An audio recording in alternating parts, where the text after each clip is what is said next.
Hey guys, it's Mars and I'm back with a brand new video. As you guys can tell, my Christmas lights are down. Sadly, Christmas is over. This week's video is something that I've wanted to do for a while, and I've kind of did something like this last year, but that video, oof, it was a hard one. It was not a good video. I'm going to be talking about diabetes and how to manage it. This is mostly for those of you who are newly diagnosed or just looking for new ways or like new options on how to manage. If you've never seen my face before, make sure to go subscribe down below and like this video. Let's go ahead and get right into the video. The first thing that I want to say is that I'm not a doctor or a physician or anything, so this is not like medical advice. I remember my first couple months after being diagnosed, I really struggled with just kind of keeping my blood sugars in check and making sure that everything was good. So hopefully these tips can help some of you guys. So the very first thing is to always keep your supplies with you. I've seen girls carrying theirs in like a purse or a little backpack. Make sure that you have all your stuff, including your glucometer, your pump supplies or shots, whatever. And like a commonly forgotten one if you're like switching from bag to bag is juice or like some kind of sugar. So just always have like a snack on you. Okay, I'm sweating up in here, it's so hot. This next one is pretty basic, but it's to just always check your blood sugar. I know it can be hard, especially if you're in public or if you're in a hurry. But especially at the beginning of the day and the end of the day, it's super important that you check it, because if you don't check it in the morning, then you could go your whole day without knowing where your blood sugar is, or you could go your whole day being super high if your blood sugar was high in the morning. And along with that, I want to tell you guys to learn or understand your body and learn what it's like to be low and high. So know your symptoms.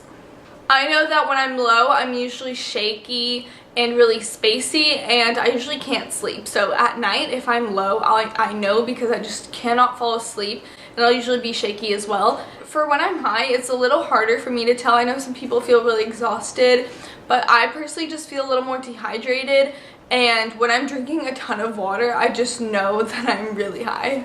And if you feel those signs, then check your blood sugar and know how to treat it. For lows, it's the every 15 minutes, so if you're low, then take 15 grams of sugar, a juice box is good, and then check your blood sugar in 15 minutes. If you're still low, then have another 15-gram snack, and that'll keep you or prevent you from going super high. And if you're not too low, then I'd just recommend having like a small snack. For highs, it is a little harder to treat. It's not like super instant, but of course, bolus insulin, and then you can drink a lot of water to flush the sugar out of your body, and always use ketone strips, which are like little strips that you pee on, and it tells you if you have ketones. And if you do, then make sure to contact your doctor, and then they'll tell you what to do. Oof. This next one I'm so bad at. I don't struggle too much with like having my blood sugar be super high after meals, but if you do, then try pre-bolusing. Before you eat, like 15 minutes before, bolus, so that when you're eating, your blood sugar doesn't spike up. Mine personally doesn't spike up too high, so it doesn't matter too much for me, but if that does happen, try it out. And if you can never remember to pre-bolus, then set a reminder on your phone or like on a computer, on something that can remind you. This next one is mostly for those of you guys who were just newly diagnosed, and it is to not worry too much about memorizing carbs right now, because honestly, you will, as you go more months with being diabetic, you will know them instantly. Don't beat yourself up too much right now if you don't know the carbs and things. There's always also apps on phones that you can look up the carbs of things. And if you're at a restaurant, you can always go on the website of the restaurant, and they usually have nutritional facts for like all of the meals, which is so nice. This next one is really, really important, and to tell people that you're diabetic, and I know this can be so scary. I've experienced it, so I really want to make a video about that. Everyone dreads this one, especially me. I like sleeping. I like sleeping throughout the night, so when I have to wake up throughout the night to check my blood sugar, it bothers me. If you go to sleep high, if it's like a little high, then you're fine, but if it's like really, really high and you go to sleep like that, make sure to bolus for that, but wake up at 2 a.m. because you could A, still be really high, or B, since you put so much blood sugar. So much insulin in your body, it could have brought you down, like it could have made you low. And that actually happened to me about a week ago. It wasn't at nighttime, but I had like, I was really high, and so I bolused, or like I corrected for it, and like 2 hours later I was really low. So it was so much insulin that along with that, always, I cannot stress this enough, guys, it is so important to always check your blood sugar before you go to bed, because you could be extremely high, you could be really low,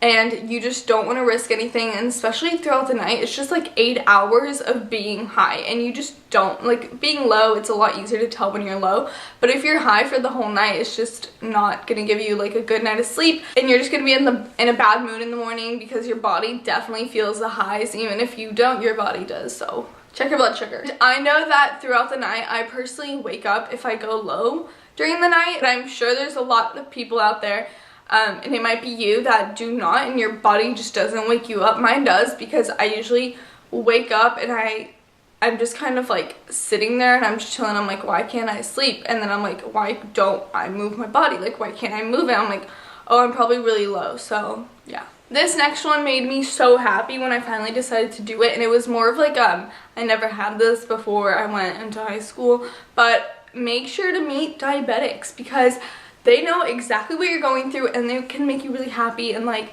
just having people that know what you're going through and like literally live the same thing as you do is so nice. We just appreciate the background of my computer.